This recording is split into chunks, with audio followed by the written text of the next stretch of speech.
এই যে রান্না করে চলে এসেছি, নিয়ে নিচ্ছি গরম ভাত। ভাতটা আজকে একটু অল্পই নেব,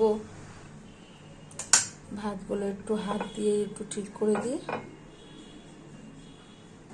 এবার নেব এই যে উচ্ছে পাতা দিয়ে সজনে ডাঁটা আলু দিয়ে একটা তরকারি করেছিলাম তেতো, সেটা নিয়েছি। রাঁধুনি খুঁজলাম কিন্তু বাড়িতে দেখলাম একটু রাঁধুনি নেই, তাই কি করব, কালো জিরে দিয়েই করলাম। বেশ ভালোই হয়, কালো জিরে দিয়েও খেতে ভালো লাগে। আর উচ্ছে পাতা দিয়ে কে কে তেতো খেয়েছেন আমাকে একটু জানাবেন। এবার নিয়ে নেব যেটা করলাম এঁচোড়। এঁচোড়টা আমি একদম নিরামিষ করেছি, ছোলা দিয়ে করেছি। মানে নিরামিষ বলতে চিংড়ি মাছ দিইনি, এটাই নিরামিষ।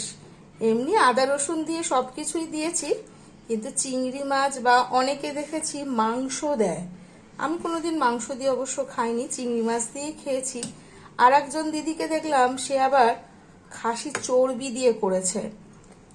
তো আমি অন্য সময় চিংড়ি মাছ দিয়ে করি, তো আজকে বললাম যে না, চিংড়ি মাছ নিতে হবে না, আজকে ছোলা দিয়েই খাবো। অনেকদিন ছোলা দিয়ে খাইনি, ছোটবেলায় দেখতাম মা ছোলা দিয়ে খুব ভালো করতেন, তাই একটু মনে পড়ে গেল।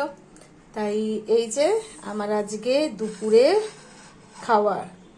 আপনাদের কি খাওয়া হয়ে গেছে? আর কে কি রান্না করলেন আমাকে অবশ্যই জানাবেন, আমার খুব ভালো লাগবে যদি আপনারা আমাকে একটু কমেন্ট করে জানান যে আপনারা আজকে কি রান্না করেছেন।